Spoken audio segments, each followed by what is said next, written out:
আসসালামু আলাইকুম। বাংলাদেশ আনসার বিডিবির 10 দিনের গ্রাম ভিত্তিক ট্রেনিং এর সুযোগ সুবিধা কি এবং প্রশিক্ষণার্থীর যোগ্যতা কি প্রয়োজন হয়ে থাকে এবং প্রশিক্ষণের নিয়মাবলী। সুপ্রিয় দর্শক, বাংলাদেশ আনসার ও গ্রাম প্রতিরক্ষা বাহিনীর পক্ষ থেকে আনসার বিডিবির 10 দিনের গ্রাম ভিত্তিক মৌলিক প্রশিক্ষণ নিয়োগ অনুষ্ঠিত হয়ে থাকে। বাংলাদেশের প্রত্যেকটি ইউনিয়ন পর্যায়ে আনসার বিডিবির গ্রাম ভিত্তিক মৌলিক প্রশিক্ষণ প্রদান করা হয়ে থাকে বাংলাদেশ আনসার ও গ্রাম প্রতিরক্ষা বাহিনীর পক্ষ থেকে। তবে আজকের এই ভিডিওতে জানিয়ে দেওয়া হবে গ্রাম ভিত্তিক মৌলিক প্রশিক্ষণ 10 দিনের করতে হলে শিক্ষাগত যোগ্যতা কি প্রয়োজন হবে, প্রশিক্ষণের নিয়মাবলী এবং 10 দিন ব্যাপী আনসার বিডিবির গ্রাম ভিত্তিক মৌলিক প্রশিক্ষণের সুযোগ সুবিধা কি হবে, A to Z বিস্তারিত তথ্য জানিয়ে দেওয়া হবে আজকের এই ভিডিওতে। শান্তি শৃঙ্খলা উন্নয়ন নিরাপত্তায় সর্বোত্তম আমরা বাংলাদেশ আনসার ও গ্রাম প্রতিরক্ষা বাহিনী মৌলিক প্রশিক্ষণ কার্যক্রম। সর্বপ্রথম জানিয়ে দেওয়া হবে প্রশিক্ষণের নাম এবং প্রশিক্ষণার্থীর যোগ্যতা এবং প্রশিক্ষণের নিয়মাবলী।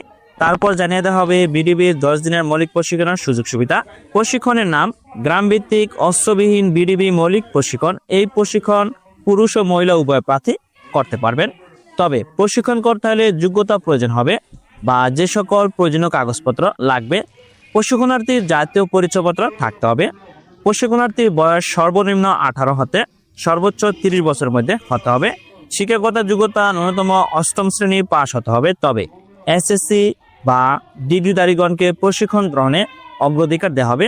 তবে আনসার বিডিবির 10 দিন বিডিবি মৌলিক প্রশিক্ষণ করতে হলে সর্বনিম্ন শিক্ষাগত যোগ্যতা প্রয়োজন হবে 8ম শ্রেণী বা জিএসসি পাস হতে হবে।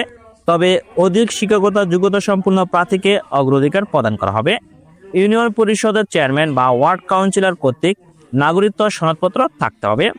আনসার ও বিডিবি প্লাটুনভুক্ত সদস্য হতে হবে।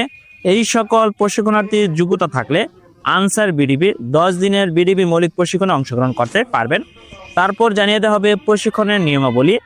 আনসার ও বিডিবি সদর দপ্তর কর্তৃক প্রণীত প্রশিক্ষণ নির্দেশিকার আলোকে জেলা কমান্ড্যান্ট আর্থিক বছর শুরুর আগে উপজেলা আনসার ও বিডিবি কর্মকর্তাগণের সুপারিশ মোতাবেক গ্রাম নির্বাচন করেন।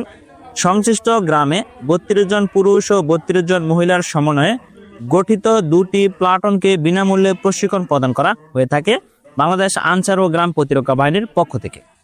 গ্রামের সুবিধাজনক স্থানে 10 দিনের এই প্রশিক্ষণ কার্যক্রম পরিচালিত হয়। একটি গ্রামে একবার এই প্রশিক্ষণ প্রদান করা হয়।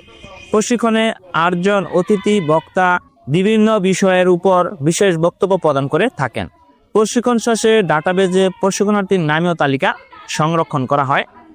বাংলাদেশ আনসার ও গ্রাম প্রতিরক্ষা বাহিনীর পক্ষ থেকে অস্ত্রবিহীন 10 দিন বিডিবি মৌলিক প্রশিক্ষণ অনুষ্ঠিত হয়ে থাকে। তবে এই